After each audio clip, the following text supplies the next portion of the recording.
Hidup pria ini berubah saat ia diteleportasi ke isekai dan menjadi yang terkuat di dunia itu.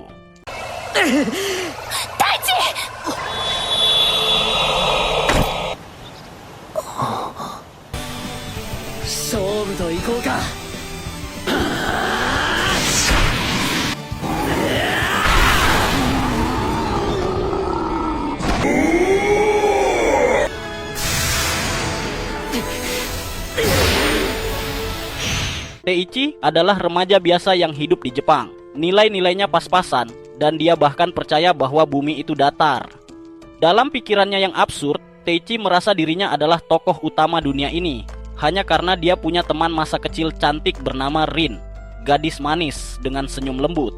Suatu sore, setelah pulang sekolah, mereka berjalan bersama di bawah langit senja kota.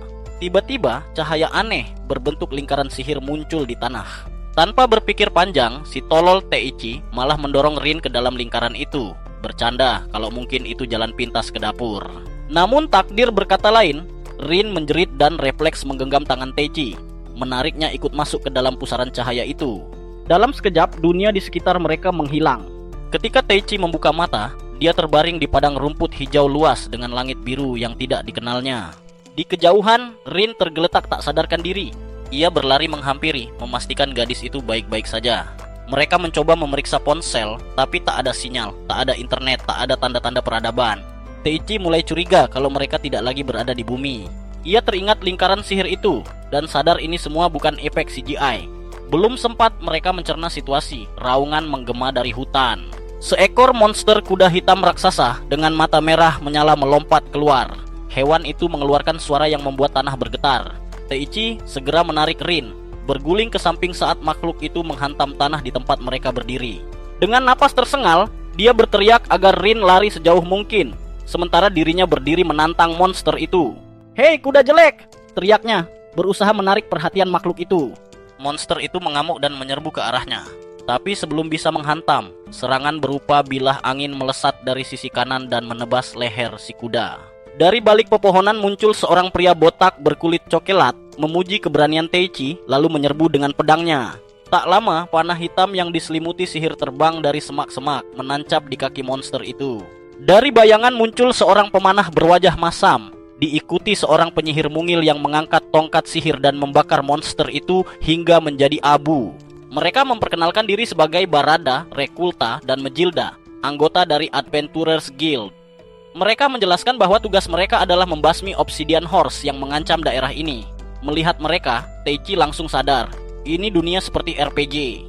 Dunia fantasi tempat sihir dan monster benar-benar nyata. Malam itu, mereka berkemah bersama di tepi hutan. Di sekitar api unggun, para petualang menanyai asal-usul Teichi dan Rin.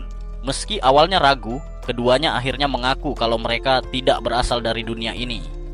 Mendengar itu, Barada hanya tertawa dan berkata mereka akan mengawal keduanya ke kota terdekat bernama Asire, karena menolong orang tersesat adalah bagian dari pekerjaan mereka.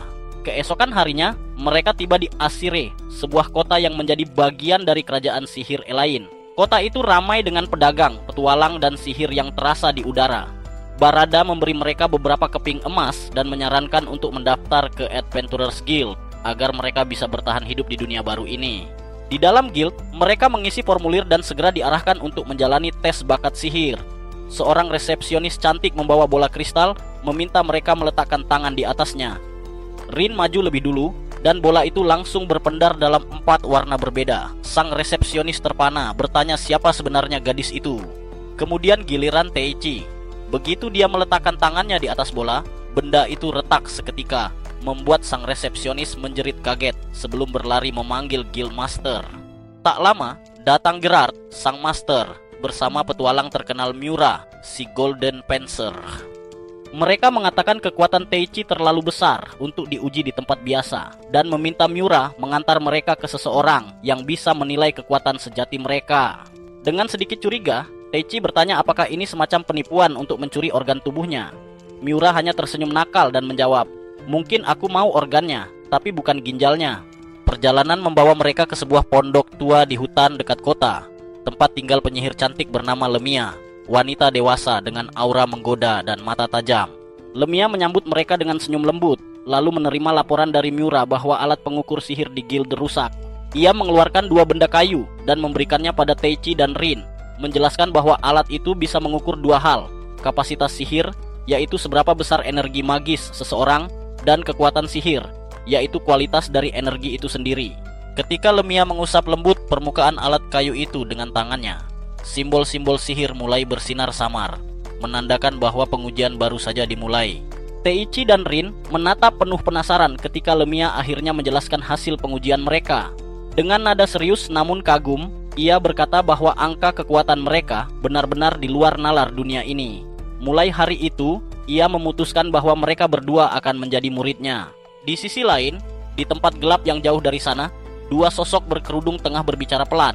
Si bawahannya, Gunner, melapor pada pemimpinnya yang disebut sebagai Alpha. Ia mengatakan bahwa mereka berhasil mensabotase ritual pemanggilan. Namun karena sang caster terlalu kuat, sihir itu tetap aktif. Mereka yakin beberapa orang dari dunia lain telah berhasil dipanggil, tapi belum tahu di mana mereka berada. Gunner menambahkan bahwa mereka sudah menyebar jaringan luas untuk mencari para pendatang itu. Mendengar hal itu, sang pemimpin tersenyum puas. Ia memiliki harapan besar pada bawahannya. Kembali ke pondok sederhana Lemia, sang penyihir mengungkapkan hasil uji sihir. Teichi memiliki kapasitas sihir sebesar 120.000 dan kekuatan sihir 40.000. Sedangkan Rin memiliki kapasitas 37.000 dan kekuatan 5.000, lebih rendah karena ia seorang wanita. Lemia menjelaskan bahwa seorang ksatria kelas tinggi atau penyihir kerajaan biasanya hanya memiliki kapasitas sekitar 10.000 dan kekuatan 2.000. Jadi, angka milik Teichi dan Rin jelas berada di level yang mustahil bagi manusia biasa. Lemia menambahkan bahwa dirinya, yang dikenal sebagai penyihir terkuat di kerajaan, hanya memiliki kapasitas 43.000 dan kekuatan 6.000. Sementara muridnya, Miura, memiliki kapasitas 3.500 dan kekuatan 3.800. Ia lalu menatap kedua murid barunya dan berkata bahwa kekuatan sehebat itu bisa berbahaya bila tak dikendalikan. Karena itu, mereka harus berlatih di bawah bimbingannya. Jika mereka berhasil menguasai kekuatan tersebut, mereka bisa melampaui petualang peringkat S maupun penyihir kerajaan terbaik. Ia kemudian menatap Teichi dengan penuh minat dan berkata bahwa jika ia berlatih dengan benar, ia bahkan bisa menantang satu negara sendirian, bahkan menjadi raja dengan kekayaan dan pengaruh tanpa batas. Sambil berkata demikian, Lemia dengan sengaja memperlihatkan lekuk tubuhnya, membuat Rin menatap tajam pada Teichi yang tampak kehilangan fokus. Keesokan paginya, Lemia memulai pelatihan dengan sarapan besar dan menjelaskan dasar-dasar sihir. Ia berkata bahwa ada dua cara menggunakan sihir, dengan chanting mantra atau dengan membuat kontrak dengan roh. Penyihir biasa meminjam kekuatan roh dengan melafalkan mantra, sedangkan penyihir kontraktor atau sorcerer menjadikan roh sebagai pelayan, membuat kekuatannya jauh lebih besar. Ada 4 elemen dasar: api, air, tanah, dan angin.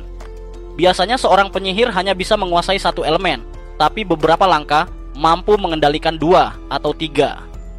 Miura bisa menguasai api dan tanah, sementara Lemia menguasai 3 elemen, semua kecuali tanah. Namun Rin adalah kasus yang lebih langka lagi, karena ia bisa mengendalikan keempat elemen sekaligus. Sementara itu, elemen milik Teichi belum diketahui. Lemia mengatakan bahwa sampai ia membuat kontrak dengan roh, ia akan berfokus pada dasar pengendalian energi sihir. Ia juga menyinggung bahwa di masa lalu ada penyihir yang mampu menggunakan sihir cahaya, kegelapan, bahkan ruang dan waktu. Jika Teichi menguasainya, ia bisa menjadi penyihir terkuat di dunia. Mereka lalu pergi ke hutan untuk latihan. Lemia menunjukkan pada Teichi cara memfokuskan sihir ke dalam tubuhnya untuk memperkuat fisik. Saat berlatih keras, Teichi mendengar suara gadis kecil yang berkata, "Semangatlah." Ia menoleh ke sekeliling, tapi tak ada siapapun. Ia satu-satunya yang mendengarnya.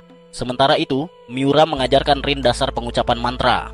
Ia berkata bahwa untuk melontarkan sihir, seseorang harus bisa membayangkan bentuknya dengan jelas. Rin langsung berhasil menciptakan api, lalu memodifikasinya menjadi nyala biru dengan membayangkan gas yang terbakar alih-alih kayu. Miura terkejut luar biasa.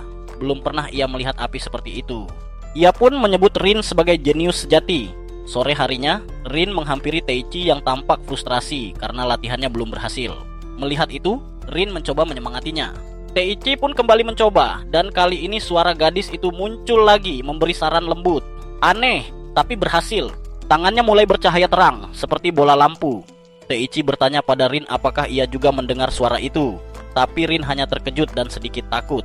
Malam itu, mereka makan malam bersama. Lemia memuji kemajuan mereka, Rin yang cepat belajar, dan Teichi yang mulai menguasai peningkatan fisik. Ia menyuruh Miura terus membimbing Rin, sementara Teichi harus berlatih sampai mampu memperkuat seluruh tubuhnya. Ia menambahkan, hingga elemen Teichi diketahui, kekuatan fisik akan jadi gaya bertarung utamanya. Larut malam, Miura bertanya pada Lemia tentang dua murid barunya. Lemia menjawab bahwa ia hanya punya waktu 3 minggu untuk melatih mereka hingga bisa bertarung sendiri, karena perang besar sudah semakin dekat.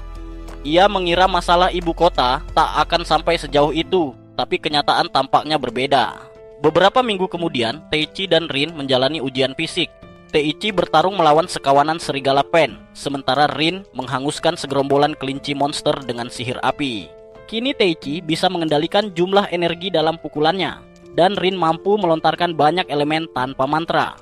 Dari atas tebing, Lemia dan Miura menyaksikan keduanya, terkejut akan seberapa cepat mereka berkembang. Ketika seekor kuda hitam obsidian muncul, Teichi dan Rin mampu mengalahkannya dengan mudah, bahkan menjadikannya makan malam. Malam itu mereka merayakan kelulusan mereka. Lemia lalu berkata bahwa besok mereka akan berangkat ke Asire untuk mengambil misi pertama mereka sebagai petualang. Lemia juga berkata bahwa mereka berdua bukan orang biasa. Mereka adalah The Lost Ones, orang-orang yang datang dari dunia lain. Kadang karena kecelakaan, dan kadang karena dipanggil oleh penyihir dengan kekuatan ruang dan waktu. Kejadian itu membuat Teichi dan Rin benar-benar terkejut. Mereka langsung bertanya pada Lemia bagaimana dia bisa tahu tentang rahasia mereka. Dengan tenang, Lemia menjelaskan bahwa jumlah sihir mereka yang tak biasa ditambah cara mereka menggunakan kata-kata aneh sudah cukup menjadi petunjuk. Itulah alasan ia memutuskan untuk mengambil mereka sebagai muridnya agar mereka tidak dimanfaatkan oleh orang-orang. Namun soal alasan kenapa mereka bisa dipanggil ke dunia ini, Lemia berkata hanya para penyihir ruang dan waktu yang bisa menjawabnya. Tapi di seluruh kerajaan Teichi, hanya ada segelintir penyihir yang memiliki kemampuan sebesar itu. Teichi merasa itu justru kabar baik karena berarti mereka bisa mempersempit pencarian, menemukan penyihir itu, menjelaskan semuanya, lalu kembali ke dunia asal mereka. Lemia hanya tersenyum, mengatakan bahwa itu mungkin saja, tapi belum tentu akan semudah yang mereka bayangkan. Usai makan malam, Teichi duduk bersama Rin, membicarakan segala hal sejak mereka pertama kali tiba di dunia ini. Teichi yakin mereka bisa bertahan dengan menjadi petualang, mengumpulkan uang, membangun nama, lalu menggunakan pengaruh itu untuk mencari sang penyihir dan pulang. Rin ikut merasakan semangat itu, dan malam itu pun berakhir dengan keduanya beristirahat dalam damai. Namun sebelum tidur, Teichi menatap tangannya yang berwarna putih pucat. Dalam hati ia bertanya, apakah benar dia memiliki kekuatan untuk menghancurkan seluruh negeri besar milik Rin, seperti yang pernah dikatakan suara misterius itu. Seketika, suara yang sama kembali terdengar di kepalanya, mengatakan bahwa mereka akan segera bertemu, dan ia tak sabar menantikannya. Teichi mencoba bertanya siapa dirinya, tapi suara itu hanya tertawa pelan dan menghilang, meninggalkan gema tawa yang menjengkelkan. Beberapa minggu kemudian, Teichi terbangun dari tidurnya setelah bermimpi tentang suara itu lagi. Kini mereka sudah pindah ke kota Asire dan resmi terdaftar sebagai petualang. Mereka bergabung dengan kelompok yang pernah menyelamatkan mereka di hari pertama. Sejak itu, mereka rutin mengerjakan misi kecil peringkat I, perlahan tumbuh lebih kuat sambil belajar tentang dunia baru ini. Rin menghabiskan sebagian besar waktunya di perpustakaan, mempelajari dunia yang disebut ini. Ia tahu bahwa kerajaan tempat mereka tinggal merupakan bagian dari benua barat dan dikenal memiliki sihir paling maju di dunia. Dengan populasi sekitar 20 juta jiwa, 80% diantaranya bisa menggunakan sihir dasar. Tak heran kerajaan ini disebut salah satu dari 3 negara terkuat. Mereka juga mengetahui bahwa Asire terletak di dekat perbatasan timur, berbatasan dengan Kekaisaran Suci Sekali dan Kekaisaran Guardian. Karena itu, kota ini tumbuh menjadi pusat perdagangan penting, tempat berbagai barang dan informasi bertukar setiap hari. Ketika mereka sedang sarapan di penginapan, seorang pelayan datang membawa sepiring roti dan sepucuk surat dari guild. Setelah membacanya, mereka tahu bahwa mereka dipanggil oleh Guild Master. Saat tiba di markas guild, sang resepsionis menyerahkan misi khusus, menyelidiki sebuah bar di daerah kumuh bernama Broi Bar. Teichi heran, apa yang bisa mereka temukan di sana? Guildmaster menjelaskan bahwa akhir-akhir ini banyak barang dari gerobak dagang yang diserang dan diselundupkan ke kota lewat daerah kumuh. mereka harus mengumpulkan informasi untuk menemukan para pelaku. Hadiahnya 7 koin perak dengan bonus tambahan. Teichi bertanya apakah aman bagi mereka untuk mengambil misi peringkat D, dan Guildmaster menjawab bahwa jika mereka berhasil mereka akan dipromosikan. Tapi misi itu sudah gagal 2 kali sebelumnya, dan jika gagal lagi, Guild akan dikenakan denda karena salah menilai tingkat kesulitan. Teichi menyebutnya pelit, tapi sang master hanya tertawa dan berkata bahwa ia percaya pada kemampuan mereka karena mereka adalah murid Lemia. Sore itu, Teichi dan Rin pergi ke daerah kumuh, menunggu malam tiba ketika kegiatan gelap mulai bergerak. Saat berjalan, Rin membeli buah Majilda, tapi harganya 2 kali lipat dari minggu lalu.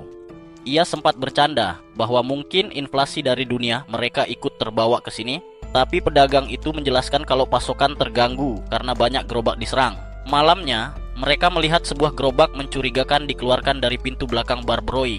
Mereka masuk dan berpura-pura memesan minuman. Bartender berkata bahwa ia tidak menjual minuman selemah itu, tapi Teichi menggunakan wibawanya dan mulai berbincang tentang harga barang yang melonjak. Dengan nada santai, ia menyebut bahwa mereka juga ingin ikut dalam bisnis itu, lalu menaruh sekantong koin di meja. Godaan itu memancing perhatian para preman di bar. Mereka mencoba merampok, tapi Teichi dan Rin langsung membungkam semuanya dalam sekejap. Setelah dipaksa bicara, para bandit itu mengaku bahwa mereka disewa oleh seorang pria berkerudung untuk mengangkut barang curian dari gerobak yang diserang monster. Mereka tidak tahu wajahnya karena gelap, tapi bayarannya besar. Bartender akhirnya berkata bahwa menjual barang semacam itu sudah biasa di tempatnya, dan menyarankan mereka berhenti ikut campur. Teichi dan Rin keluar, menduga bahwa dalang dibalik semua ini jauh lebih berbahaya. Namun belum sempat mereka pergi jauh, 3 ninja perempuan muncul membuntuti mereka. Pertarungan pun tak terhindarkan. Teichi menahan diri agar tak terlalu kasar, tapi satu pukulannya sudah cukup untuk menjatuhkan salah satu ninja. Rin juga menunjukkan kemampuannya, mendorong musuh mundur sebelum Teichi membuatnya pingsan. Ketika mereka hendak menanyai ninja terakhir, salah satu dari mereka melempar bom asap dan kabur, meninggalkan rekan mereka yang pingsan. Keesokan paginya, mereka menyerahkan ninja itu ke guild dan meminta agar ia dijaga tetap hidup. Siang harinya, mereka bertemu Miura di kedai. Ia datang untuk memberi selamat atas kenaikan peringkat mereka ke D rank. Tapi bukan hanya itu, Miura juga membawa misi baru. Ia meminta mereka bergabung dalam satu tim untuk melindungi panen buah Majilda di hutan utara, karena para petani melaporkan adanya perampokan di sana. Hadiah untuk menyelesaikan misi kali ini adalah 500 perak, dan hasilnya juga akan membantu kota pulih dari inflasi. Setelah mendengar itu, Teichi dan Rin langsung setuju tanpa ragu. Mereka berangkat menuju hutan utara dan tiba di ladang pada sore hari. Di sana mereka bertemu dengan 2 petani NPC, salah satunya bernama Kasim, pria berpenampilan mencurigakan. Saat berjabat tangan dengannya, Teichi merasa aneh. Ada perasaan yang tak biasa dalam dirinya, tapi ia segera menguasai diri. Mereka berjalan melewati ladang pohon mala, sementara Rin menyalurkan sihir pendeteksi melalui tongkatnya untuk mencari jejak energi magis yang tersisa. Tak lama, ia menemukan sinyal kuat yang menandakan seekor monster besar sedang menuju ke arah ladang. Mereka segera bersiap untuk bertarung. Dari balik pepohonan, muncul kawanan orc dan seekor ogre raksasa. Teichi, sebagai pemimpin kelompok, memberi perintah. Miura menangani 3 orc kecil, Rin memberi dukungan dari belakang, sementara ia sendiri menghadapi ogre utama. Ia memperkuat tubuhnya dengan peningkatan level 35, lalu melayangkan satu pukulan keras ke wajah monster itu, cukup untuk menumbangkannya dalam sekali serang. Malam itu, mereka beristirahat sambil mendiskusikan kejadian tersebut. Miura menyebut bahwa kemunculan orc dan ogre di wilayah ini sangat tidak biasa. Kemungkinan besar ada pihak yang sengaja memancing kekacauan. Mereka pun sepakat untuk memasang perangkap bagi para pelaku dan menutup hari dengan rencana matang. Sementara itu, di tempat lain, seorang gadis berkerudung berdiri di tengah tumpukan mayat. Ia menghisap energi kehidupan dari tubuh-tubuh itu menggunakan sihir gelap. Dengan nada senang, ia berkata, tak sabar ingin bertemu dengan para penyihir, merujuk pada Teichi dan Rin, lalu menghilang di balik jubah tembus pandangnya. Keesokan paginya, Gerard membuka sel tempat seorang pembunuh bayaran dikurung, menanyakan apakah dia sudah mau bicara. Di sisi lain, Teichi dan kelompoknya kembali ke ladang. Rin menggunakan sihir pendeteksi untuk mencari jejak perampok. Mereka menemukan bekas api unggun yang baru padam, lalu mengikuti jejak kaki menuju arah ladang. Rin memperingatkan bahwa di depan ada 3 orang. Mereka segera bergerak cepat dan berhasil menangkap para perampok basah-basah. Teichi, Rin, dan Miura menundukkan mereka, sementara dua petani NPC membawa para pelaku ke penjaga kota. Setelah itu, Kasim berterima kasih kepada Teichi dan timnya. Namun lagi-lagi, Teichi menatap tangannya yang lembut, tidak seperti tangan petani biasa. Saat ditanya rahasianya, Kasim menjawab santai bahwa ia hanya pengawas ladang, bukan pekerja kasar. Tapi Miura mulai curiga. Ia menegaskan bahwa orc dan ogre tidak pernah muncul di wilayah ini, jadi aneh jika Kasim sudah tahu soal mereka. Tiba-tiba, Kasim tertawa keras. Ia mengaku bahwa dialah dalang di balik semua ini. Orang yang menyewa perampok untuk mencuri buah dan memanggil penyihir untuk mengacaukan ladang. Ketika Teichi bertanya alasannya, Kasim menjawab bahwa semua itu dilakukan agar ia bisa memancing Teichi datang karena ia ingin menguji kekuatannya sendiri. Saat itulah, gadis berkerudung dari malam sebelumnya, Grammy, muncul dari balik sihir tak terlihat. Ia menegur Kasim karena terlalu cepat membocorkan rahasia, lalu memperkenalkan dirinya sebagai penyihir sekaligus pengawal pribadi Kasim. Pertempuran pun dimulai. Miura melompat maju, menebas pedangnya ke arah Grammy. Ia bertanya, kenapa Grammy tak menyerangnya saat masih tak terlihat. Grammy menjawab bahwa membunuh secara diam-diam adalah perbuatan pengecut. Ia lebih suka pertarungan langsung, adu kekuatan sejati. Mereka saling menebas cepat, percikan sihir beradu di udara. Melihat situasi semakin sengit, Rin ikut menyerang. Ia menembakkan bola api ke arah Grammy, memaksanya mundur. Namun Grammy membalas dengan serangan angin kuat. Rin kemudian menciptakan tornado debu untuk mengalihkan perhatian musuh, memberi waktu bagi Miura memperkuat tubuhnya. Grammy menebas badai itu, tapi Rin terus menekan dengan sihir elemen air dan tanah sekaligus. Sementara itu, Teichi berhadapan langsung dengan Kasim. Ia bertanya, apakah Kasim akan melawannya tanpa senjata? Kasim tersenyum licik, lalu memanggil elemental es, makhluk es besar yang tak berwujud fisik. Teichi mencoba menghantamnya dengan kekuatan fisik tinggi, namun pukulannya menembus tubuh makhluk itu tanpa efek. Kasim menjelaskan bahwa monster itu hanya bisa dikalahkan dengan sihir api, sesuatu yang Teichi tak kuasai. Serangan pedang Teichi tak berguna, dan makhluk itu membalas dengan hujan es yang membuatnya kewalahan. Lalu Kasim mengambil bola energi kehidupan yang dibuat Grammy semalam dan memberikannya pada monster itu. Tubuh makhluk es berubah merah, kekuatannya meningkat pesat.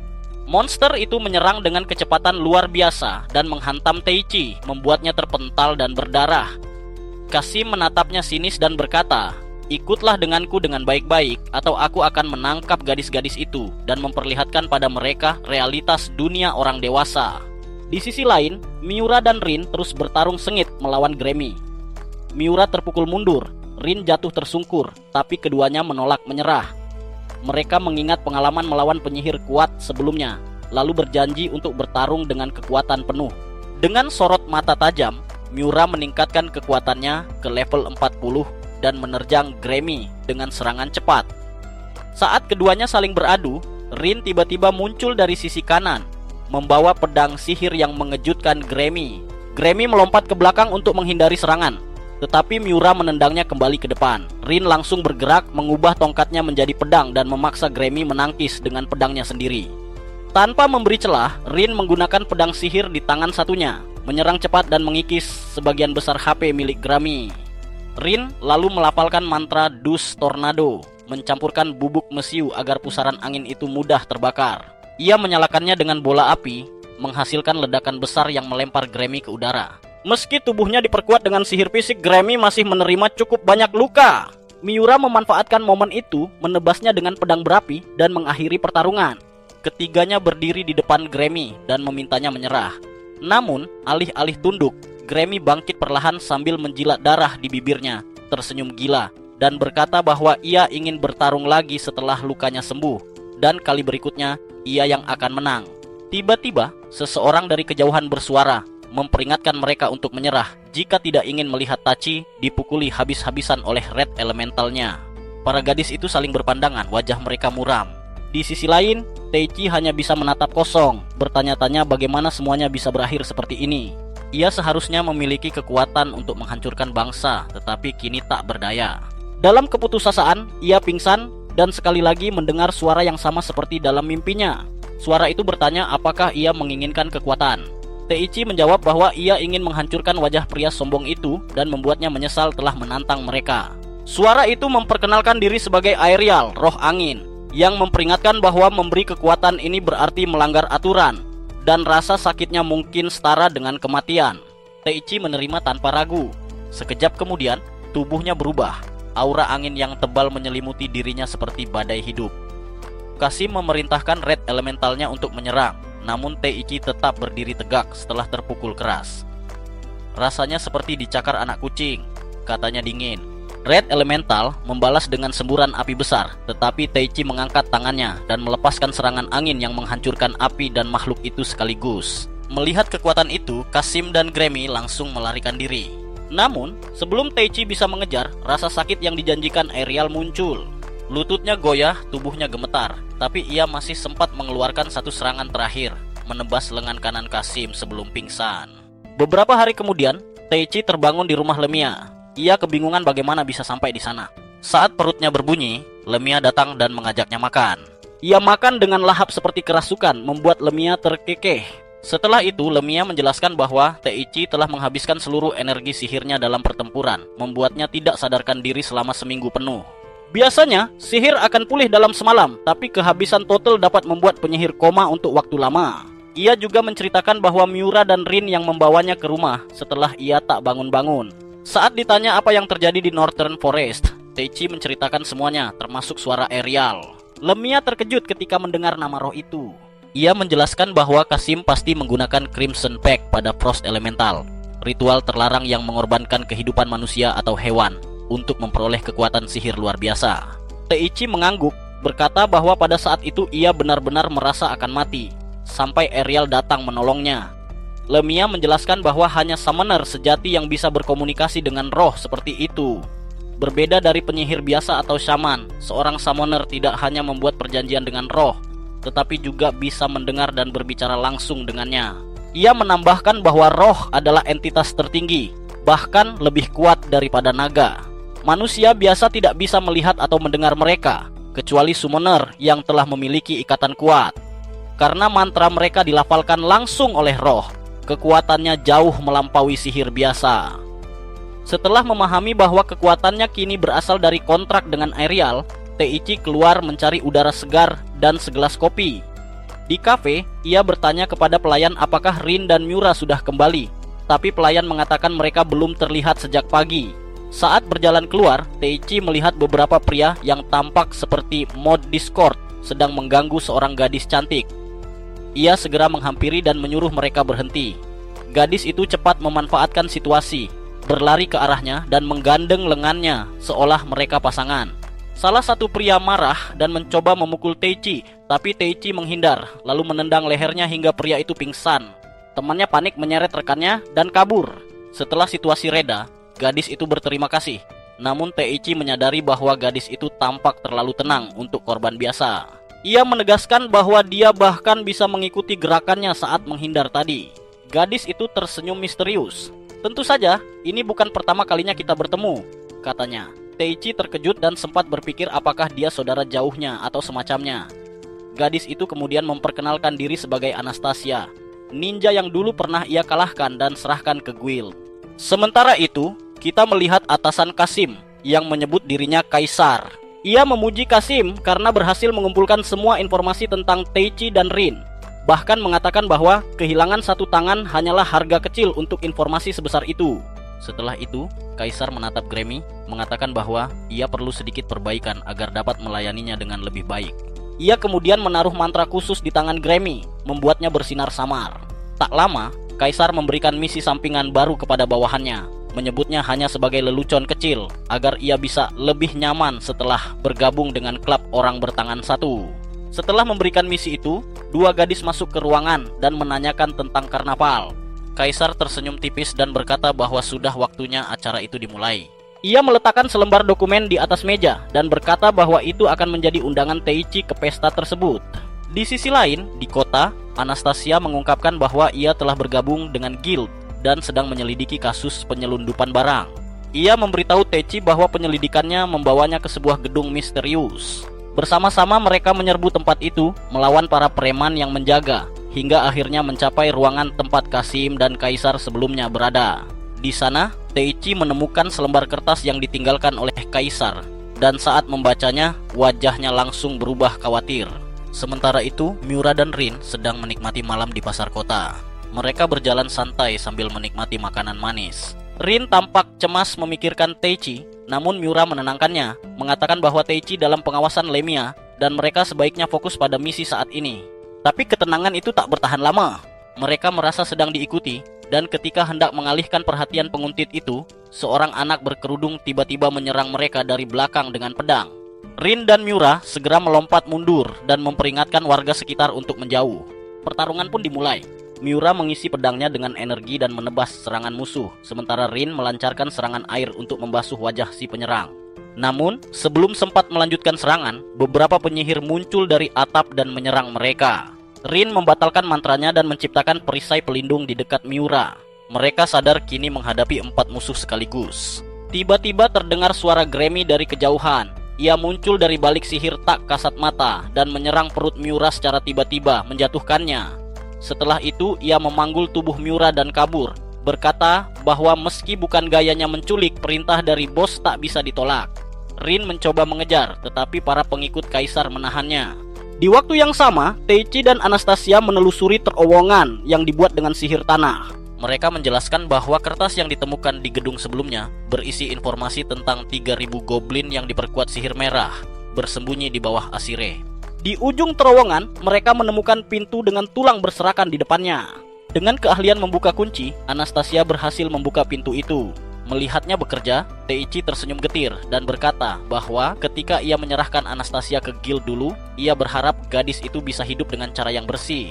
Sekarang, ia merasa ragu apakah guild benar-benar tempat yang baik. Mendengar kata-kata itu membuat Anastasia tersenyum hangat dan ia berkata, "Panggil aku Ana mulai sekarang." Mereka lalu melanjutkan pencarian.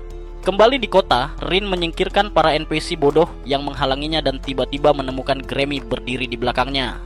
Grammy memujinya karena bertindak cepat, lalu mengatakan di mana Miura disembunyikan. Ia juga menambahkan bahwa Kaisar berencana memberi Miura bola energi berisi kekuatan Crimson Pact. Tapi ia tidak senang. Baginya, Miura adalah buruannya, bukan milik orang lain. Rin pun bergegas ke gedung tempat Miura ditahan. Ia menumbangkan semua penjaga, menghantam penyihir utama dengan angin, lalu membekukan yang lain dengan sihir es. Ia menghancurkan lingkaran sihir di lantai menggunakan sihir tanah dan membebaskan Miura dari rantainya. Namun sesaat kemudian, Kaisar masuk bersama Kasim.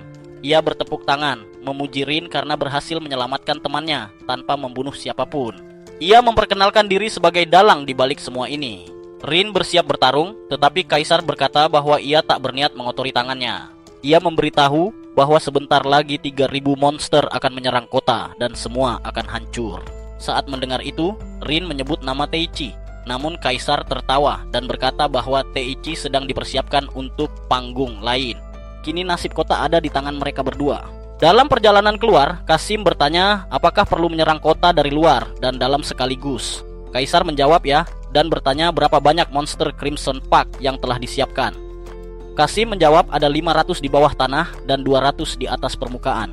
Kaisar tersenyum puas, cukup untuk menguji kekuatan penuh Teichi dan Rin. Sementara itu, Teichi menyelamatkan Ana dari serangan golem tanah dengan menahan pukulannya hanya dengan satu tangan. Setelah itu, ia melompat dan memukul makhluk itu hingga hancur. Sebuah pintu terbuka, memperlihatkan 2 gadis muda berdiri di atas peternakan goblin yang terkutuk oleh sihir merah. Mereka memperkenalkan diri sebagai Milo dan Melo, pencipta golem tersebut. Dengan senyum jahat, mereka berkata akan melepaskan semua goblin itu ke kota agar bisa bermain dengan penduduk dan menjadikan pria serta anak-anak sebagai santapan malam. Teichi menatap mereka dingin dan bertanya apakah itu tidak terdengar seperti ide buruk bagi anak-anak seperti mereka. Tapi Milo hanya tertawa dan mengangkat bola sihir merah, melepaskan pasukan goblin ke arah kota. Di saat yang sama, Miura dan Rin berlari menuju guild dan memberitahu Gerard tentang rencana Kaisar. Serangan besar dari 3.000 monster yang siap menghancurkan seluruh kota Asire. Gerard memanggil seluruh petualang di Asire dan meminta bantuan dari pasukan penjaga kota. Mereka bersiap menghadapi perang bertahan dengan hanya sekitar 180 petualang. Keadaan tampak buruk, tetapi kemudian Lemia bergabung dan memberi semangat kepada semua orang untuk berjuang. Sementara itu, Teichi dan Ana bertempur melawan para goblin merah, berusaha mencegah mereka naik ke permukaan. Teichi menggunakan peningkatan kekuatan fisik untuk menghancurkan banyak musuh sekaligus. tetapi ia khawatir akan meruntuhkan gua dan kembali bertarung dengan cara normal. Di tengah pertarungan yang melelahkan, ia mendengar suara para gadis dan menyadari bahwa bola kristal yang mereka bawa ternyata tidak berguna. Bahkan kini para goblin juga menyerang mereka. Dengan tekad kuat, Teichi menerobos kerumunan monster dan menyelamatkan mereka. Setelah itu, ia memarahi mereka karena ceroboh, lalu meminta Rin menjaga para gadis tersebut, sementara ia melanjutkan perburuan besar-besaran di bawah tanah. Ia berhasil menumpas sekitar 500 monster di sana. Di markas guild, Lemia dan para petualang lain menilai situasi yang semakin memburuk. Lemia mengatakan akan menggunakan salah satu sihir area besar miliknya untuk mengurangi jumlah monster, meski itu berarti cadangan mananya akan habis dan ia tak bisa lagi melancarkan serangan besar. Mendengar hal itu, Rin menawarkan diri untuk menggantikan. Ia menjelaskan bahwa dirinya bisa menggunakan sihir mirip gunung berapi yang meletus dengan memanfaatkan energi uap layaknya bom tekanan. Penjelasan ilmiahnya membuat yang lain kebingungan, tapi Lemia percaya padanya dan menyerahkan tugas itu kepada Rin. Keesokan paginya, ketika pasukan monster mendekati dinding pertahanan, Rin mulai menyiapkan sihirnya. Ia membuka lubang besar di tanah menggunakan sihir bumi, menjebak sebagian besar monster di dalamnya, lalu mengisinya dengan air. Setelah itu, ia menciptakan bola logam cair raksasa dan menjatuhkannya ke dalam lubang. Logam itu cepat mendingin dan menutup permukaan hingga akhirnya tekanan uap di bawahnya meledak dengan dahsyat. Ledakan besar itu membuat semua orang terkejut. Lemia segera memimpin serangan balasan dan Gerard menggiring pasukan petualang maju ke medan perang. Di sisi lain, dari tebing jauh, Kaisar bersama seseorang yang misterius mengamati pertempuran itu. Kaisar mengatakan bahwa melihat kemampuan Lemia saja sudah sepadan dengan semua usahanya, tetapi menyaksikan kekuatan destruktif Rin adalah bonus yang tak terduga. Ia lalu menambahkan bahwa saatnya mereka menghadapi bahaya yang sebenarnya. Tak lama kemudian, seorang petualang melapor kepada Gerard bahwa 200 monster yang diperkuat oleh Crimson Pact telah bergabung dalam pertempuran. Kekhawatiran menyelimuti semua orang, sampai akhirnya Teichi muncul di camp bersama Ana dan dua gadis yang ia selamatkan. Ia melaporkan apa yang terjadi di bawah tanah, lalu bertanya tentang keadaan Miura dan Rin sebelum bergegas membantu mereka. Sementara itu, Miura dan Rin mulai kelelahan setelah bertarung tanpa henti. Namun mereka masih sempat memuji Lemia yang tetap bersemangat. Ketika mereka melihat gelombang besar monster dari Crimson Pact mendekat, Lemia meminta mereka menahannya selama 30 detik agar ia bisa menyiapkan mantra kuat. Miura dan Rin maju menghabisi banyak monster kecil sebelum Lemia menyelesaikan sihir area besarnya yang langsung memangkas jumlah musuh hingga tersisa hanya 3 ogre merah pemimpin pasukan tersebut. Mereka bertiga melawan satu ogre masing-masing, tapi serangan Rin terlalu lemah. Ogre itu menghampirinya untuk memberikan pukulan terakhir. Di detik-detik kritis, Rin sempat menyesal tidak pernah mengungkapkan perasaannya kepada Teichi. Namun, sebelum serangan itu mendarat, Teichi muncul dan menangkis pukulan ogre dengan satu tangan. Ia berkata pada Rin agar menceritakan semuanya setelah perang usai. Lemia dan Miura segera menolong Rin, sementara Teichi menyerang balik. Ia menghantam dada ogre dengan pukulan berat hingga makhluk itu roboh. Saat Miura bertanya seberapa besar peningkatan kekuatannya, Teichi menjawab bahwa ia menggunakan tingkat 100. Jika kurang dari itu, ia tidak akan mampu melawan mereka. Setelah situasi sedikit tenang, Teichi menilai keadaan pasukan yang nyaris kehabisan tenaga. Ia lalu memperkenalkan dua sekutunya, Milo dan Melo, dan meminta mereka menahan serangan monster agar ia bisa menghadapi 3 ogre sendirian. Sementara itu, dari kejauhan, Kaisar kembali berbicara pada pria misterius di sisinya, mengatakan bahwa semua ini berjalan sesuai rencana wanita yang lebih berkuasa darinya. Di camp, Ana merawat para prajurit yang terluka. Namun kemudian, seorang sosok berjubah melewatinya dan berbisik sesuatu di telinganya. Seketika, Ana berjalan menuju medan perang seperti boneka tanpa jiwa.